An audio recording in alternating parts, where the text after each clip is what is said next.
আসসালামু আলাইকুম এভরিওয়ান, আশা করি সবাই ভালো আছেন। আজকের ভিডিওতে যে জিনিসটা শেয়ার করব সেটা হচ্ছে বিজনেস শুরু করব কিন্তু প্রাইসিং নিয়ে কনফিউশন।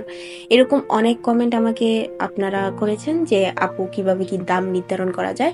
তো তার মধ্যে একটা কমেন্ট আপনাদের সাথে আমি শেয়ার করছি, সেটা হচ্ছে মিস সুইটি আপু কমেন্ট করেছিল যে আপু আমিও এরকম বিজনেস শুরু করতে চাই কিন্তু প্রাইসিং কিভাবে করব সেটা বুঝতে পারছি না, এটা নিয়ে যদি একটা ভিডিও করতে ভালো হতো। এরকম অনেক কমেন্ট অনেক আপুরাই করেছিল, তাই চিন্তা করলাম একটা ভিডিও আপনাদের সাথে শেয়ারই করা যাক।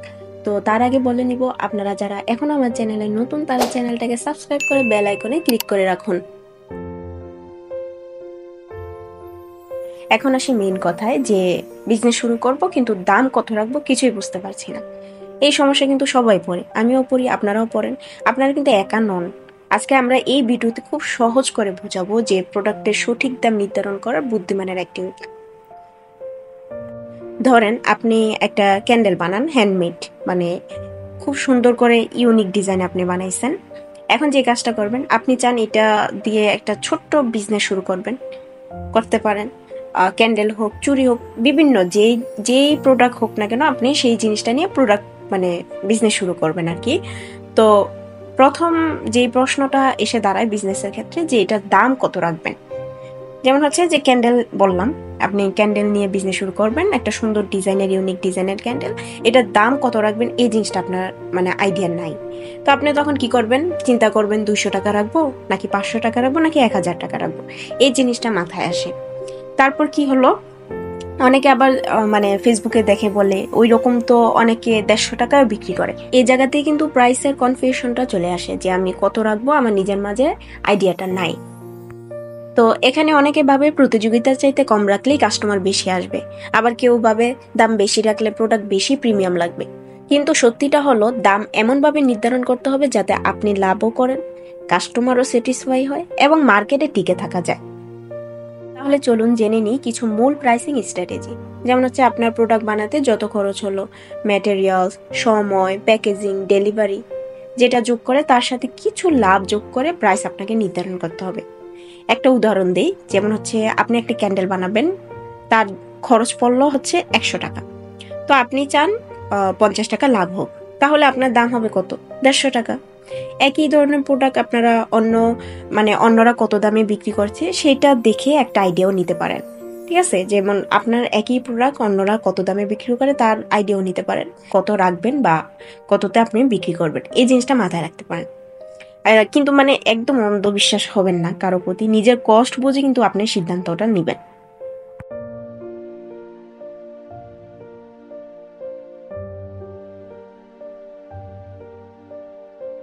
আপনার পণ্যে যদি ইউনিক কিছু থাকে, ডিজাইন, কাহিনী বা ইমোশনাল ভ্যালু, তাহলে আপনি প্রিমিয়াম চার্জ করতে পারেন, এটা স্বাভাবিক। কিন্তু তার আগে আপনার কিছু জিনিস মাথায় রাখতে হবে। সেটা হচ্ছে আপনার কাস্টমার কারা, তারা কি দাম নিয়ে বেশি সেনসিটিভ নাকি তারা কোয়ালিটি ও এক্সপিরিয়েন্সকে বেশি মূল্য দেয়। এই তথ্য যদি আপনার জানা থাকে তাহলে কিন্তু প্রাইসিং করতে খুবই সহজ। এই প্রাইসিং এর ক্ষেত্রে কিছু আবার ভুল আছে যেগুলো আমাদেরকে এড়িয়ে চলতেই হবে। যেমন হচ্ছে যে শুধু কম দামে বিক্রি করে দেয় মার্কেট ধরার জন্য, তারপর হচ্ছে লাভ না রেখে বিক্রি করে দেয়। এই জিনিসগুলো অনেকে করে, নিজের খরচের কথা চিন্তা করে না, বিক্রি করতে পারলে ওনারা বাঁচে। আপনারা প্রথমে খেয়াল রাখবেন যে আমার কতটুকু খরচ হয়েছে, সেগুলো থেকে হয়তো 50 টাকা বা 100 টাকা লাভ রেখে আমি তারপর সেল দেবো। যদি আপনি খরচ না উঠায় তারপর লসই বিক্রি করে দেন, চিন্তা করবেন আমার অর্ডার আসবে আমি লসই বিক্রি করে দিই, এই জিনিসটা কিন্তু না। আপনার লাভ রাখতে হবে, আপনার সময় কষ্ট সেইগুলো বুঝে কিন্তু আপনার লাভটা রাখতে হবে। এই ভুল ধারণা নিয়ে যদি আপনারা ব্যবসা শুরু করতে চান তাহলে কিন্তু ব্যবসা বেশি দিন টিকবে না। আমরা অনেক সময় কাঁচামালের দাম ধরলেও নিজের সময় বা দক্ষতার মূল্য ধরি না, কিন্তু আপনি যে সময়টা দিচ্ছেন সেটা তো এমনি এমনি নয়। ধরেন আপনি 1 ঘন্টায় 5টা ক্যান্ডেল বানাতে পারেন, তাহলে 1 ঘন্টার শ্রমের মূল্য ধরে সেইটা ভাগ করে প্রতিটা ক্যান্ডেলে যোগ করতে হবে। যে যে মূল্যটা আসে সেইটাকেই আপনার প্রাইসিং হিসেবে আপনার রাখতে হবে। এই জিনিসগুলো মাথায় রাখতে হবে। এখন প্রাইসিং এর ক্ষেত্রে কিছু টিপস আপনাদের সাথে শেয়ার করি, সেটা হচ্ছে অফার, ডিসকাউন্ট ও বান্ডেলিং কৌশল। একটা স্ট্র্যাটেজি হলো বান্ডেলিং, মানে হচ্ছে একটা বদলে 2টা বা 3টা প্যাকেজ করে একটু ডিসকাউন্ট দেওয়া, অথবা buy to get one free মতো অফার আর কি। এতে কাস্টমারকে মনে হয় যে বেশি ভ্যালু পাচ্ছে আর আপনার সেলও বাড়ে। আপনার কিন্তু শুরুতে একদম পারফেক্ট প্রাইস নির্ধারণ নাও হতে পারে। এর ক্ষেত্রে কিন্তু ভয়ের কিছুই নেই। আপনি একটু একটু করে টেস্ট করবেন, একবার একটু বেশি বিক্রি করবেন, একবার একটু কম বিক্রি করবেন, মানে ফিডব্যাক নেবেন, দেখুন কাস্টমার কেমন আপনার রেসপন্স করে। এইভাবেই কিন্তু আপনি আস্তে আস্তে নিজের জন্য বেস্ট রেট বের করে ফেলতে পারবেন। অনেকে ভাবে এই দামে দিলে কেউ কিনবে কিনা, কিন্তু আপনি যদি নিজের প্রোডাক্টের প্রতি বিশ্বাস না রাখেন তাহলে কাস্টমার রাখবে কিভাবে? আপনি নিজের সময়, শ্রম, ভালোবাসা দিয়ে কিছু বানিয়েছেন, সেটার দাম রাখার অধিকার আপনার আছে। আর সেইটাই একজন উদ্যোক্তার আত্মবিশ্বাস। এই যে এতক্ষণ যাবত যে কথাগুলো বললাম, এই কথাগুলো মাথায় রেখেই কিন্তু আপনাকে প্রাইস নির্ধারণ করতে হবে। আশা করি প্রাইসিং এ যারা কনফিউশন ছিল তাদের অনেকটাই ক্লিয়ার হয়েছে। তাও বলবো, যদি কথার মাঝে কিছু জিনিস বুঝতে না পারেন আমাকে কমেন্ট করবেন যে আপু এই জিনিসটা বুঝতে পারিনি, আর একটু বললে ভালো হতো। আমি অবশ্যই কমেন্টে রিপ্লাই দিব। আর হচ্ছে যারা নতুন বিজনেস শুরু করছেন এই জিনিসগুলো মাথায় রেখেই কিন্তু কাজগুলো করবেন। তো এখন আসি একটু কাজের কথায়, যেগুলো আজকে ভিডিওতে দেখতে পাচ্ছেন এগুলো হচ্ছে কানের দুল। কখনোই তো আপনাদের সাথে কানের দুল বানানো শেয়ার করা হয়নি। এর আগে অনেক চুড়ি বানানো, আংটি বানানো, তারপর হচ্ছে গলার সেট বানানো শেয়ার করেছি, কখনোই কানের দুল শেয়ার করিনি। তা আজকের ভিডিওতে খুব সহজভাবেই কানের দুল কিভাবে বানাতে হয় খুব সহজভাবেই দেখাইছি। আশা করি পুরো ভিডিওটা দেখলেই বুঝতে পারবেন। আপনারা যারা এই দুলগুলো অর্ডার করতে চান অবশ্যই আমি পেজের লিংক দিয়ে দেবো কমেন্ট বক্সে, সেখানে গিয়ে আমাকে পেজে গিয়ে নক দিবেন।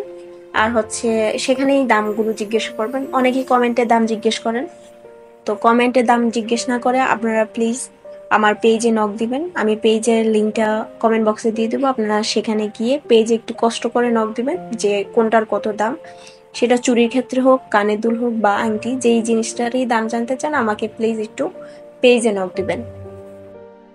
ভিডিওর শুরুতেই কিন্তু আমি দেখাইছি শক্ত কার্ডবোর্ডগুলো আমি এখানে ব্যবহার করেছি। আপনাদের আশেপাশে অনেক শক্ত কার্ডবোর্ড থাকে, আপনারা সেগুলো ব্যবহার করতে পারেন।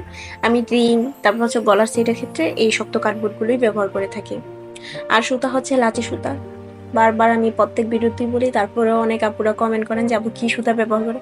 আপনারা যদি পুরো ভিডিওটা দেখতেন অবশ্যই জানতেন আমি লাচি সুতাই ব্যবহার করি।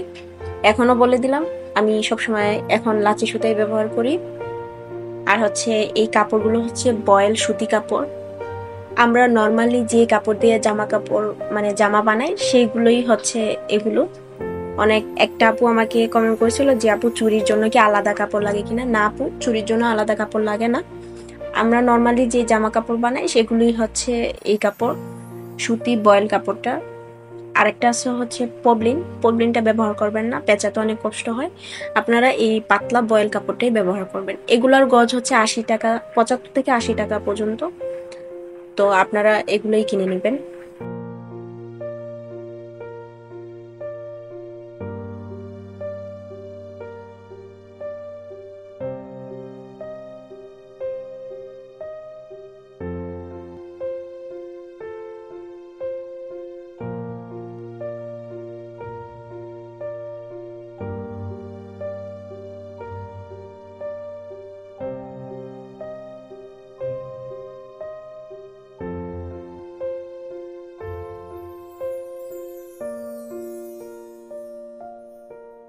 পিছনে ভালোভাবে সেলাই করার পর আলগার একটা কাপড় নিয়ে নিব।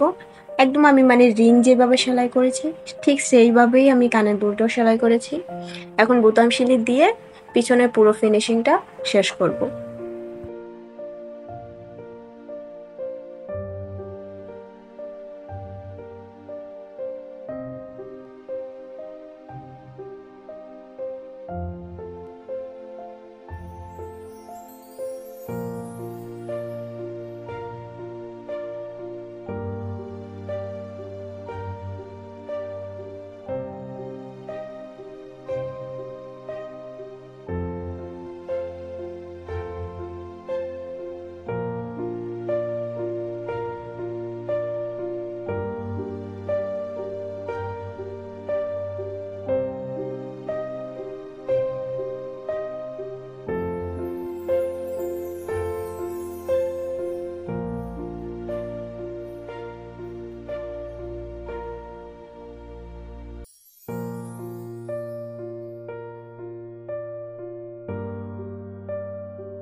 এখানে কিন্তু পুরোপুরি বোতাম সেলাই দেওয়ার পর আমি সুতাটা একটু ভিতরের দিকে এনে তারপর হচ্ছে আমি কেটে দেব।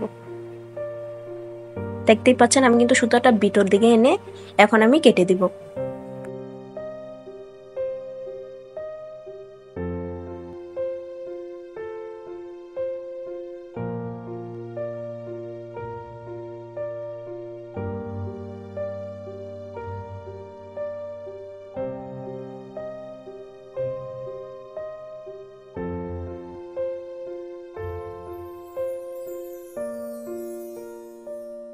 এই তো খুব সুন্দর করে কিন্তু আমি দুইটাই কানের দুল বানিয়ে ফেললাম। আশা করি আপনাদের কাছে খুবই ভালো লেগেছে।